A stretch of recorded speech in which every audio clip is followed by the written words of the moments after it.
नमस्ते। आप सभी का स्वागत है अंतर गुरु पर।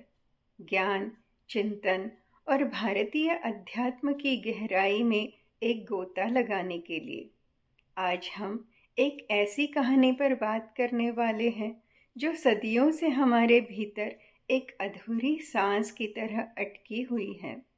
यह सिर्फ एक पौराणिक कथा नहीं, बल्कि मानवीय भावनाओं, संघर्षों और अभिशापों का एक ऐसा दर्पण है जिसमें हम कहीं न कहीं स्वयं को देख पाते हैं। कुछ कहानियाँ जानते हैं आप, कभी पूरी नहीं होती। वो बस समय की अनंत सांसों में उलझी रहती हैं। वे कभी आकाश की विशालता को घूरती हैं, मानो किसी जवाब की तलाश में हो, तो कभी पृथ्वी की शांत, गहरी खामोशी में लिपटी रहती हैं, अपने अनकहे रहस्यों को समेटे हुए। और ऐसी ही एक कहानी है अश्वत्थामा की। वह जन्मा तो था स्वयं भगवान शिव के एक शक्तिशाली अंश से, एक ऐसे दैवीय प्रकाश से जिसे कोई सामान्य शक्ति बुझा नहीं सकती थी। लेकिन विडंबना देखिए, वह मर नहीं सका आज तक। वह शापित है एक ऐसी अमरता से जो उसके लिए मोक्ष नहीं, बल्कि एक अंतहीन कारावास बन गई है। क्यों? क्या वजह थी इस भयानक अभिशाप की?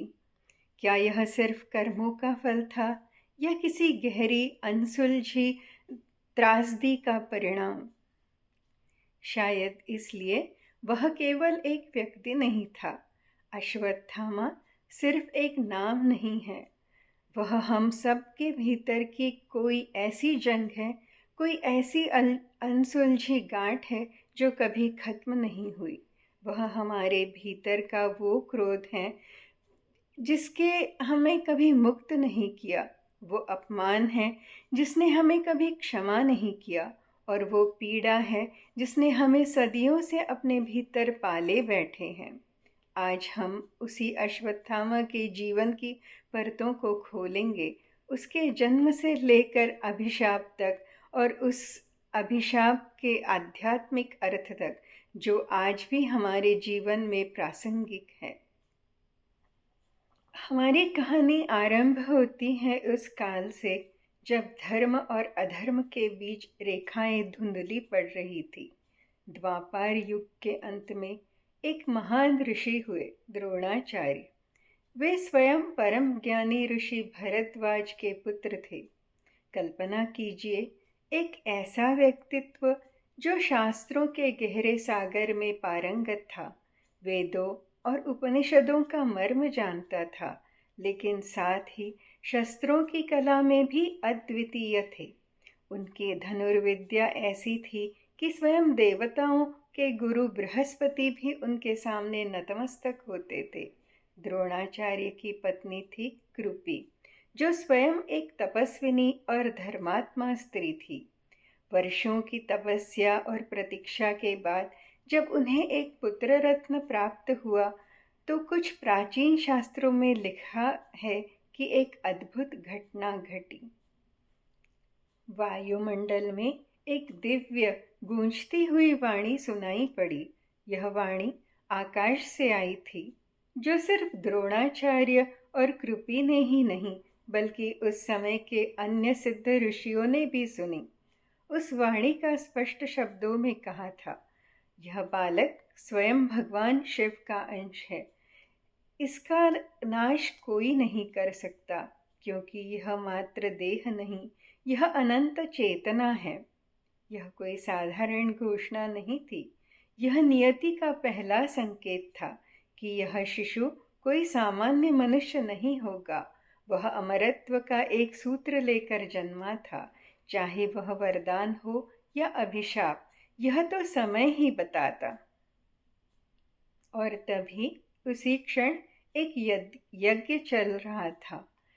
एक शक्तिशाली अश्व, एक घोड़ा उस यज्ञ में बलि हुआ, और उस घोड़े का अंतिम भयंकर हिनहिनाहट से एक ऐसी ध्वनि गूंजी जो इतनी तीव्र और इतनी ऊर्जावान थी कि उसी बालक का नाम उसी ध्वनि पर रख दिया गया, अश्वत्थामा। अश्व यानी घोड़ा और थामा यानी उसकी ध्वनि। यह नाम उसकी जन्मजात शक्ति और उसके भविष्य में होने वाले प्रचंड युद्धों का एक रहस्यमय पूर्वाभास था। क्या यह सिर्फ एक नाम था, या नियति ने उसके नामकरण में ही उसकी अमरता और उसके दुखद अंत की कहानी लिख दी थी? यह हमें सोचना होगा।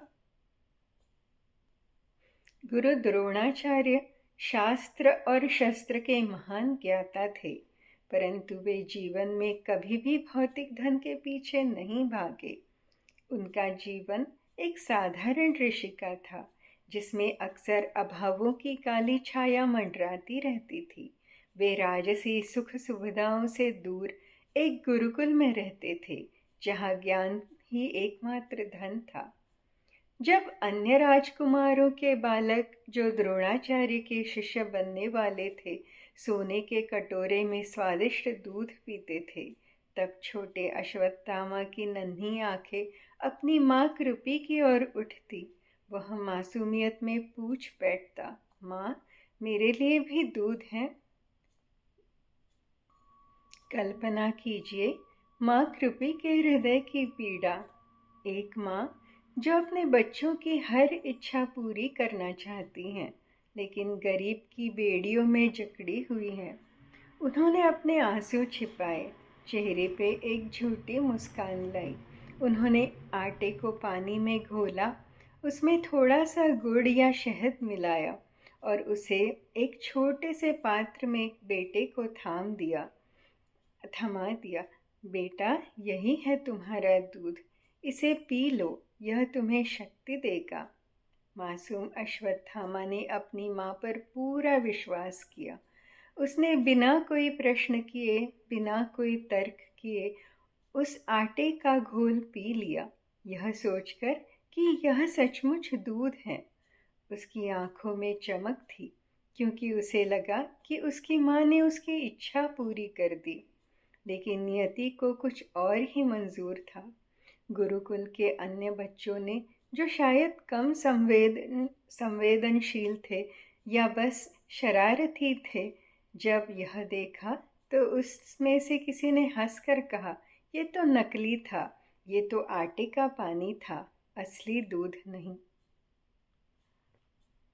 यह शब्द अश्वत्थामा के नन्हे कानों में एक तीर की तरह चुभे। उसने भीतर कुछ टूट गया। वह चुपचाप खड़ा रहा, न रोया न कोई शिकायत की। उस दिन से उसने रोना छोड़ दिया। उसके भीतर का मासूम बच्चा उस पल मर गया, और उस दिन से उसने भीतर कहीं गहराई में एक धीमी आग सुलझने लगी। यह आग अपमान की थी, अभाव की थी और उस छल की थी जिसने उसके बचपन की मासूमियत छीन ली थी। यही घाव शायद उसके भविष्य के कई कठोर निर्णयों की जड़ बन गई। अभाव और अपमान के पहले घाव ने अश्वत्थामा को भीतर से बदल दिया। वह बचपन से ही एकाकी हो गया था। जहाँ अन्य बच्चे खेलते, हंसते और शरारत करते, अश्वत्थामा को उन राजमहलों की चकाचौंध, उनके दिखावे और उनके झूठे रिश्तों से कोई लगाव नहीं था। उसका मन कहीं और रम गया था। वह अक्सर गुरुकुल से दूर किसी शांत नदी के किनारे या घने पेड़ों के नीचे किसी छोटे से शिवलिंग के आगे बैठा रहता था। वह कोई मंत्र नहीं पढ़ता था, न ही किसी जटिल विधि विधान का पालन करता था। उसकी भक्ति इतनी सीधी और इतनी गहरी थी कि वह बस अंजलि भर नदी का शीतल जल शिवलिंग पर चढ़ाता और अपनी आंखें मूंद कर बस एक ही ध्वनि दोहराता, ओम नमः शिवाय। यह कैसी भक्ति थी? क्या वह भगवान शिव से कुछ मांग रहा था? शायद नहीं। वह बस अपने भीतर की बेचैनी को शांत करने का प्रयास कर रहा था। उस बच्चे की आंखों में जो चमक थी, वह किसी युद्ध की ललक नहीं थी, किसी विजय का स्वप्न नहीं था। वह चमक थी किसी अनकहे मौन की तड़प, एक ऐसी तड़प जो अपने भीतर के दर्द को व्यक्त नहीं कर सकती थी और शायद इसलिए बाहरी दुनिया से खुद को काट कर शिव के चरणों में शांति खोज रही थी। यह यह उसका अपना तरीका था अपने भीतर के तूफानों से निपटने का। वह चुपचाप बैठा रहता था, अपने एकाकीपन में शिव का स्मरण करता। यह चुप्पी उसके भीतर के घाव को भर रही थी या उन्हें और गहरा कर रही थी, यह कहना मुश्किल है। लेकिन यह निश्चित था कि इस मौन शिव भक्ति ने उसके भीतर एक गहरी जड़ जमा ली थी, जो उसके भविष्य के चरित्र को गढ़ने वाली थी। यह मौन ही शायद उसके भविष्य के क्रोध की भूमिका था, एक शांत ज्वालामुखी जो कभी भी फूट सकता था। जब गुरु द्रोणाचार्य को हस्तिनापुर के राजपुत्रों का गुरु नियुक्त किया गया, तो यह उनके लिए एक गौरव का क्षण था। कौरवों और पांडवों के सभी राजकुमार युधिष्ठिर, भीम, अर्जुन, दुर्योधन, दुशासन सब उनके शिष्य बन गए और इन सबके साथ गुरुपुत्र होने के नाते अश्वत्थामा भी वहीं था। वह भी उन्हीं राजकुमारों के साथ शिक्षा ग्रहण कर रहा था, उन्हीं के साथ शस्त्र विद्या सीख रहा था। लेकिन यहाँ भी नियति ने उनके साथ एक क्रूर खेल खेला। द्रोणाचार्य निस्संदेह एक निष्पक्ष गुरु थे, लेकिन अर्जुन की प्रतिभा कुछ ऐसी थी कि वह स्वतः ही उनकी आंखों का तारा बन गया। अर्जुन का निशाना अचूक था, उसकी एकाग्रता अद्वितीय थी और उसकी सीखने की तीव्र इच्छा हर किसी को प्रभावित करती थी। द्रोणाचार्य अक्सर अर्जुन की प्रशंसा करते। अर्जुन श्रेष्ठ है, कोई उसकी बराबरी नहीं कर सकता। अर्जुन सटीक निशाना लगाता है, वह अपने लक्ष्य से कभी नहीं चूकता। हर कोई अर्जुन के धनुष बाण की कला का बखान करता था। और अश्वत्थामा, वह गुरु का पुत्र होकर भी हमेशा इस प्रतिभा की चमकती छाया में रहा। राजकुमारों के बीच उसे कभी वह पहचान नहीं मिली जो अर्जुन को मिलती थी। वह हमेशा अर्जुन के आगे आंका गया। उसके भीतर का स्वाभिमान, जो पहले ही अभाव और नकली दूध के अपमान से घायल था, अब इस निरंतर तुलना से और भी चोटिल हो रहा था। धीरे धीरे वह स्वयं को गुरुपुत्र नहीं, बल्कि केवल एक छाया समझने लगा। एक ऐसी छाया जो मुख्य प्रकाश के बिना अपना कोई अस्तित्व नहीं रखती। यह लगातार तुलना, यह निरंतर उपेक्षा उसके भीतर एक गहरी असुरक्षा की भावना को जन्म दे गई थी। वह महसूस करने लगा था कि चाहे वह कितना भी प्रयास करे, वह कभी भी अर्जुन के बराबर नहीं आ पाएगा। यह भावना उसके भीतर एक कड़वाहट पैदा कर रही थी, एक ऐसी कड़वाहट जो समय के साथ और गहरी होती गई और अंततः उसके भविष्य के निर्णयों को प्रभावित करने वाली थी। अश्वत्थामा का युद्ध धर्म के लिए नहीं था, बल्कि उसके अस्तित्व के लिए था। यह अपने अपमान का बदला लेने के लिए एक अवसर ढूंढ रहा था। यह उस पीड़ा को निकालने का एक जरिया था जो वर्षों से उसके भीतर सुलग रही थी। वह इस युद्ध को अपनी व्यक्तिमत्व की लड़ाई के रूप में देख रहा था, जहाँ उसे अपनी शक्ति, अपनी योग्यता और अपने अस्तित्व को साबित करना था। जब धर्म और अधर्म के बीच, न्याय और अन्याय के बीच कुरुक्षेत्र की भूमि पर महाभारत का महायुद्ध छिड़ा, तो सभी को यह लगा कि अश्वत्थामा अपने पिता के साथ धर्म और न्याय के पक्ष में खड़ा होगा। लेकिन अश्वत्थामा ने एक ऐसा निर्णय लिया जिसने सबको चौंका दिया। उसने कौरवों का पक्ष लिया। यह चयन कोई वैचारिक नहीं था, यह धर्म और अधर्म के सिद्धांतों पर आधारित नहीं था। जैसा कि कृष्ण ने अर्जुन को समझाया था, यह निर्णय विशुद्ध रूप से भावनात्मक था। क्यों? क्योंकि वहाँ था उसका पिता द्रोणाचार्य, जो कौरवों की ओर से युद्ध कर रहे थे, चाहे कौरव अधर्मी ही क्यों न हो। एक पुत्र के लिए अपने पिता का साथ देना सर्वोपरि था। और वहाँ थी उसकी अपमानित आत्मा, वह आत्मा जो बचपन के अभावों, नकली दूध के छल और अर्जुन से निरंतर निरंतर तुलना के घावों से कराह रही थी। दुर्योधन ने उसे सम्मान दिया, उसे अपने पक्ष में आने के लिए प्रोत्साहित किया था, जो सम्मान उसे पांडवों या स्वयं अपने पिता से कभी नहीं मिला था। अश्वत्थामा का युद्ध धर्म के लिए नहीं था, बल्कि उसके अस्तित्व के लिए था।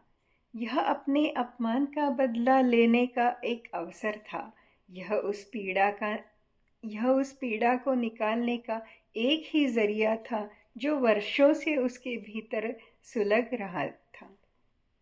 उसके भीतर की आग, जो बचपन से सुलग रही थी, अब एक विशाल ज्वाला बन चुकी थी। वह जानता था कि यह मार्ग विध्वंसक की ओर ले जा सकता है, लेकिन उसके लिए व्यक्तिगत प्रतिशोध का भाव इतना प्रबल था कि उसने धर्म की आवाज़ को अनसुना कर दिया। और उसके जीवन का एक महत्वपूर्ण मोड़ था जहाँ उसने अपना रास्ता चुना, भले ही वह रास्ता विनाश की ओर जाता हो। महाभारत का युद्ध भयंकर रूप ले चुका था। कौरव सेना के महारथी एक के बाद एक गिर रहे थे, लेकिन द्रोणाचार्य अपनी अतुलनीय धनुर्विद्या के कारण अपराजेय बने हुए थे। उन्हें युद्धभूमि में हराना असंभव लग रहा था। पांडव सेना हताश होने लगी थी। तब स्वयं भगवान कृष्ण ने एक योजना बनाई, एक ऐसी योजना जो धर्म की सीमाओं को लांघती थी, लेकिन युद्ध जीतने के लिए आवश्यक मानी गई। उन्होंने सुझाव दिया कि द्रोणाचार्य को छल से हराया जा सकता है। योजना यह बनी कि एक झूठ बोला जाए कि अश्वत्थामा मर गया है। यह झूठ धर्म संकट में डालने वाला था। सच में युद्धभूमि में एक हाथी मारा गया था, जिसका नाम भी संयोगवश अश्वत्थामा था। पांडवों ने यह घोषणा करना शुरू कर दिया कि अश्वत्थामा मारा गया।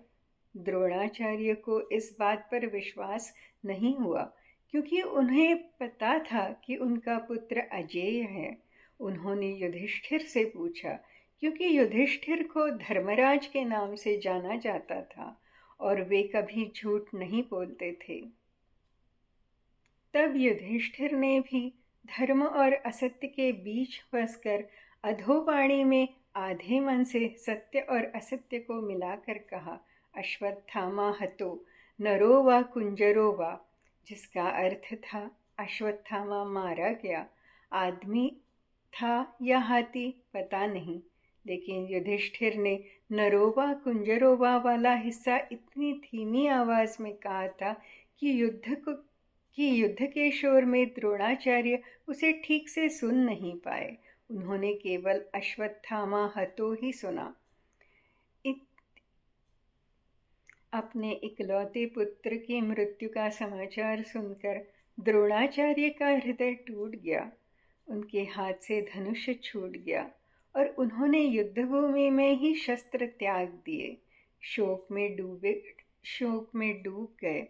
और यह वही क्षण था जब धृष्टद्युम्न ने अपने पिता की मृत्यु का बदला लेने के लिए निहत्थे द्रोणाचार्य का वध कर दिया। जब अश्वत्थामा को इस छल का पता चला, जब उसे ज्ञात हुआ कि उसके पिता को एक झूठे समाचार के कारण मारा गया है, तो उसके भीतर कुछ टूट गया हमेशा के लिए। यह सिर्फ पिता की मृत्यु नहीं थी, यह विश्वासघात था, छल था और उसके जीवन का सबसे बड़ा अन्याय था। उसके भीतर का संयम, जो थोड़ा बहुत बचा था, पूरी तरह से नष्ट हो गया। उस क्षण अश्वत्थामा ने अपने पिता को नहीं खोया, बल्कि अपने भीतर के आखिरी धर्म और विवेक को भी खो दिया। वह अब सिर्फ प्रतिशोध की आग में जलने वाला एक विध्वंसक प्राणी बन चुका था। अपने पिता की छलपूर्ण मृत्यु और इस भीषण विश्वासघात से जलते हुए अश्वत्थामा का विवेक पूरी तरह से नष्ट हो चुका था। वह पीड़ा और क्रोध में इतना अंधा हो गया था कि उसने एक ऐसा भयानक कदम उठाया जिसके परिणाम युगों तक भुगतते जाने थे। उसने अपने गुरु द्रोणाचार्य से प्राप्त सबसे शक्तिशाली दिव्यास्त्रों में से एक ब्रह्मास्त्र का आवाहन किया। यह ब्रह्मास्त्र देवताओं द्वारा निर्मित एक ऐसा अस्त्र था जिसमें संपूर्ण ब्रह्मांड को नष्ट करने की क्षमता थी। अश्वत्थामा ने उस ब्रह्मास्त्र को पांडवों के विनाश के लिए चला दिया। वह नहीं जानता था कि इस अस्त्र को कैसे वापस लिया जाता है या इसके प्रभावों को कैसे नियंत्रित किया जाता है। वह बस विनाश चाहता था। लेकिन उस क्षण भगवान कृष्ण वहाँ उपस्थित थे। उन्होंने देखा कि यह ब्रह्मास्त्र यदि अपने लक्ष्य तक पहुँच गया तो यह संपूर्ण पृथ्वी को जला देगा और सृजन को समाप्त कर देगा। कृष्ण ने अश्वत्थामा को चेताया, यह संपूर्ण पृथ्वी को जला देगा, इसे वापस लो।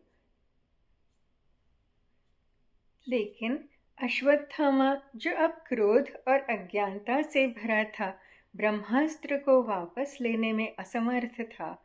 उसके पास उस ज्ञान की कमी थी जो इस दिव्यास्त्र को नियंत्रित कर सके। तब कृष्ण ने अपनी योग माया शक्ति का उपयोग किया और अश्वत्थामा को ब्रह्मास्त्र का लक्ष्य बदलने पर विवश किया। ब्रह्मास्त्र जो पांडवों को नष्ट करने के लिए चला था, अब अपना मार्ग मोड़ देता है, उत्तरा के गर्भ की ओर। उत्तरा अभिमन्यु की पत्नी थी और उसके गर्भ में पांडवों का एकमात्र जीवित वंशज पल रहा था, परीक्षित। अश्वत्थामा का उद्देश्य अब इस अजन्मे शिशु को भी नष्ट करना था, ताकि पांडवों का वंश ही समाप्त हो जाए। यह उसके प्रतिशोध की पराकाष्ठा थी।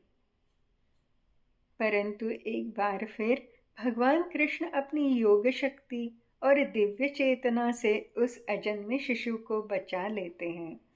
उन्हें अपने सुदर्शन चक्र के तेज से ब्रह्मास्त्र की ऊर्जा को शांत किया और परीक्षित को मृत्यु के मुख से वापस खींच लिया। लेकिन इस भयानक कृत्य का परिणाम अश्वत्थामा को भुगतना था। वह अब योद्धा नहीं था, वह एक विनाशक बन चुका था। एक ऐसा विनाशक जिसने निर्दोषों और अजन्मे शिशु पर भी प्रहार करने से गुरेज नहीं किया। इस महापाप के कारण स्वयं कृष्ण ने उसे शाप दिया, एक ऐसा शाप जो उसके लिए मृत्यु से भी बढ़कर था। जब कुरुक्षेत्र का भयानक युद्ध शांत हो चुका था और युद्ध भूमि पर केवल शांति और मृत्यु का उदास साम्राज्य था, जब चंद्रमा भी उदासी से आकाश में चमक रहा था, तब अश्वत्थामा के भीतर प्रतिशोध की आग अभी भी धधक रही थी। अपने पिता के छलपूर्ण वध और ब्रह्मास्त्र के विफल प्रयास से वह पूरी तरह पागल हो चुका था। वह अब किसी भी प्रकार के विवेक से रहित था। उसने एक भयानक शपथ ली, पांडवों का संपूर्ण विनाश करने की। रात के अंधेरे में जब पांडव शिविर में गहरी नींद में सो रहे थे, अश्वत्थामा चुपचाप एक प्रेत की तरह उस शिविर में घुस गया। उसके साथ कृतवर्मा और कृपाचार्य भी थे, लेकिन यह अश्वत्थामा का ही उन्माद था। उसने अपनी तलवार उठाई और अंधाधुंध वार करना शुरू कर दिया। उसने सोचा कि वह पांडवों को मार रहा है, अपने पिता की मृत्यु का बदला ले रहा है। लेकिन उसके दुर्भाग्य ने यहाँ भी उसका पीछा नहीं छोड़ा। उसने जिन 5 को मारा वे पांडव नहीं थे, बल्कि उनके पुत्र थे। पांडवों के पांचों पुत्र उप उपपांडव द्रौपदी के पुत्र निद्रा में ही मारे गए। पांडवों के शिविर में हुए उस भयंकर संहार के बाद जब सुबह द्रौपदी ने अपने पांचों पुत्रों के शव देखे तो उसका शोक और क्रोध असीम था। पांडव ने अश्वत्थामा को पकड़ने का संकल्प लिया। अंततः कृष्ण के सहयोग से अश्वत्थामा को पकड़ लिया गया। उस क्षण जब अश्वत्थामा असहाय खड़ा था, स्वयं भगवान कृष्ण, जो धर्म के रक्षक और नियति के संचालक थे, उन्होंने उसे संबोधित किया। कृष्ण ने अश्वत्थामा के माथे पर स्थित मणि को निकाल लिया, जो उसे भय, रोग और देवदानों से सुरक्षित रखती थी, और उसे अपनी दैवीय शक्ति से एक भयानक शाप दिया। कृष्ण ने कहा, तू अब से अमर रहेगा, लेकिन यह अमरता तेरे लिए वरदान नहीं, एक अंतहीन नरक होगा। तेरा शरीर सड़ेगा, तुझे निरंतर बदबू आएगी और कोई तुझे छुएगा भी नहीं। तुझे समाज और संसार से बहिष्कृत कर दिया जाएगा। तू मृत्यु मांगेगा, पर वह तुझसे दूर भागेगी। तू युगों युगों तक इस धरती पर अकेला भटकेगा। कल्पना कीजिए उस क्षण की। वह जो शिव का अंश था, जिसे अमरत्व का वरदान लेकर जन्मा था, अब वही अमरता उसके लिए सबसे बड़ा अभिशाप बन गई थी। वह अमरता एक नरक बन गई। अश्वत्थामा का शाप हमें कई गहरे संदेश देता है। कर्मों का फल। यह दर्शाता है कि हमारे क्रूर कर्मों का फल हमें इसी जन्म में भुगतना पड़ता है, और कभी कभी तो युगों तक। अमरता का बोझ। अमरता का बोझ यह सिखाता है कि अमरता हमेशा वरदान नहीं होती। बिना शांति और मुक्ति के अमरता एक अंतहीन पीड़ा हो सकती है। आंतरिक शुद्धि। अश्वत्थामा का शाप उसे भीतर की शुद्धि की प्रक्रिया का प्रतीक भी हो सकता है। वह भटक कर अपने किए हुए पापों का प्रायश्चित्त करेगा। वह अब अमर था, लेकिन यह अमरता उसके लिए एक ऐसी सजा थी जहां वह न जी सकता था और न मर सकता था। वह अनंत काल के लिए एक जीवित प्रेत बन गया, जो अपने पापों का बोझ ढोता हुआ इस पृथ्वी पर भटक रहा है। यह शाप केवल अश्वत्थामा के लिए नहीं था, यह हम सभी के लिए एक चेतावनी थी कि क्रोध, प्रतिशोध और विवेकहीनता के परिणाम कितने भयानक हो सकते हैं। कथाएं कहती हैं कि वह हिमालय की अज्ञात गुफाओं में, जहां मनुष्य का प्रवेश वर्जित है, भटकता है। कुछ मानते हैं कि वह गिरनार के घने रहस्यमय जंगलों में, जहाँ प्राचीन सिद्ध और योगी तपस्या करते हैं, देखा जाता है, और कई साधक तथा स्थानीय लोग नर्मदा नदी के तटों पर, जिसे मोक्षदायिनी माना जाता है, उसकी उपस्थिति का दावा करते हैं। इन कहानियों में एक समानता है। कुछ साधक जो वर्षों से इन क्षेत्रों में तपस्या कर रहे हैं, दावा करते हैं कि उन्हें कभी कभी एक विचित्र व्यक्ति मिलता है। वे उसका वर्णन कुछ इस प्रकार करते हैं। एक घायल, बदबूदार, चुप व्यक्ति, जिसकी आंखों में एक अजीब सी पीड़ा और खालीपन था। वह किसी से बात नहीं करता, बस दूर से किसी को देखता रहता और फिर अचानक चला जाता। उसके घावों से मवाद और रक्त बहता रहता, और उसके शरीर से असहनीय दुर्गंध ही आती है, जैसा कि शाप में कहा गया था। क्या वह सचमुच अश्वत्थामा था, या केवल यह लोक कथाएं हैं, या इनमें कोई सत्य छिपा है? वैज्ञानिक मन इन बातों में अंधविश्वास कह सकता है, लेकिन आध्यात्मिक और रहस्यवादी परंपराओं में इन दावों को गंभीरता से लिया जाता है। शायद या शायद यह कहानी हमें कुछ और बताना चाहती है। शायद अश्वत्थामा सिर्फ एक व्यक्ति नहीं, बल्कि एक प्रतीक है। हम सबके भीतर कोई ऐसा भाग है जो अश्वत्थामा है। वह हिस्सा जो अपनी पीड़ाओं, अपने अपमानों और अपने प्रतिशोध की आग में जल रहा है। वह हिस्सा जो मुक्ति चाहता है, लेकिन अपने कर्मों के बंधन से बंधा हुआ है।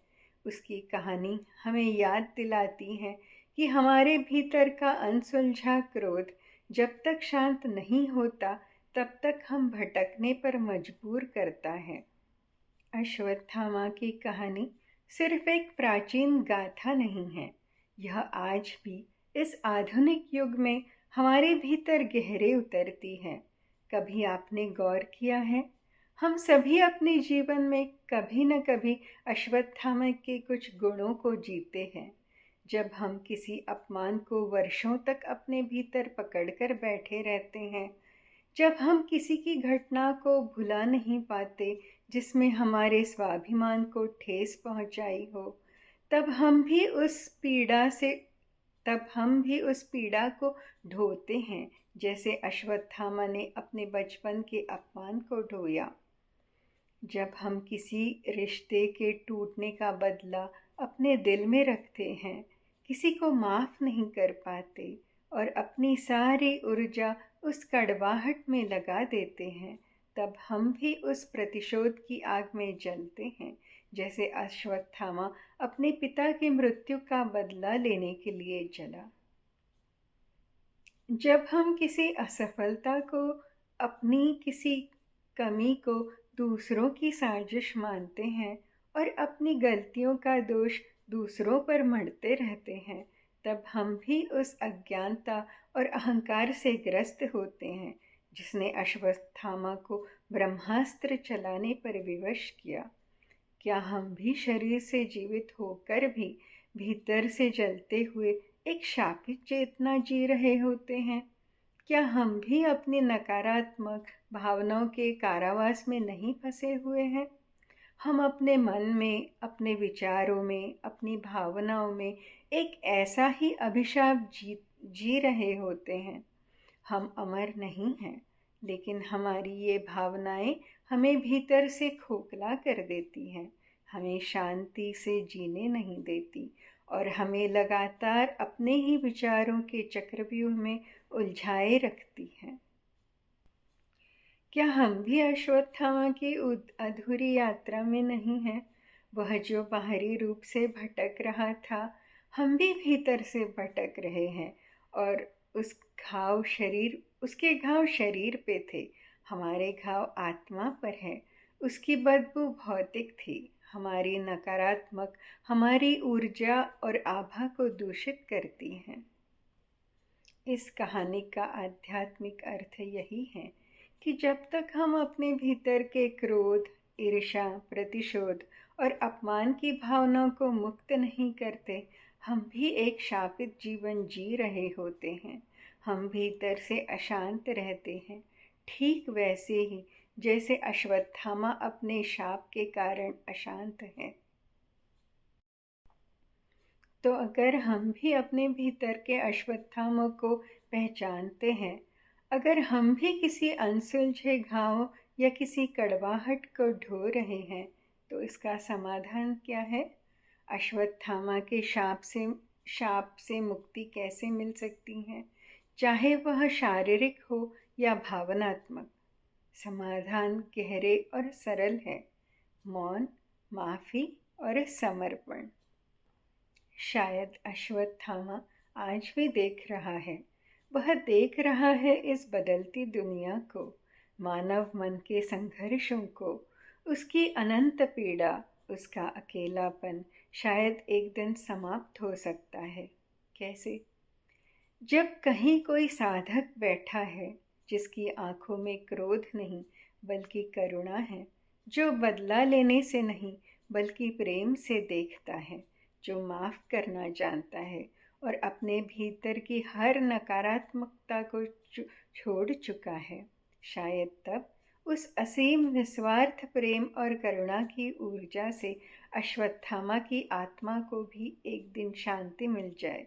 शायद तभी उसे अपने इस भयानक शाप से मुक्ति मिल सके। यह सिर्फ अश्वत्थामा के लिए नहीं, बल्कि हम सभी के लिए एक उम्मीद है। यदि यह कथा, अश्वत्थामा के जीवन की यह गहन यात्रा आपके भीतर कोई मौन गूंज छोड़ गई हो, यदि इसमें आपके भीतर किसी अनसुलझी भावना को छुआ हो, तो कृपया उसे दबाइए मत। बैठ जाइए कुछ देर शांति से, अपनी आंखें मूंदिए और खुद से पूछिए, क्या मैं भी कोई ऐसा युद्ध, कोई ऐसा बदला, कोई ऐसा अपमान मन में अब तक ढो रहा हूँ जिसे मुझे अश्वत्थामा की तरह शापित कर रखा है? अगर हाँ, तो इस कहानी से प्रेरणा ले, मौन का अभ्यास करे, माफ करे और स्वयं को और दूसरों को प्रेम से देखे। अगर आपको यह चिंतन, यह प्रस्तुति पसंद आई हो, तो कृपया इसे शेयर कीजिए उन लोगों के साथ जिनको इसकी आवश्यकता है, और हमारे चैनल को सब्सक्राइब करिए, क्योंकि किसी और के भीतर भी शायद एक अश्वत्थामा आज भी जागा है जो मुक्ति की राह देख रहा है। हमेशा याद रखें, हम सभी के भीतर दिव्य शक्ति और आंतरिक शांति की संभावना है। बस हमें उसे पहचानना और उस पर काम करने की आवश्यकता है। जय शिव शंकर। ओम नमः शिवाय। गुरुदेव दत्त।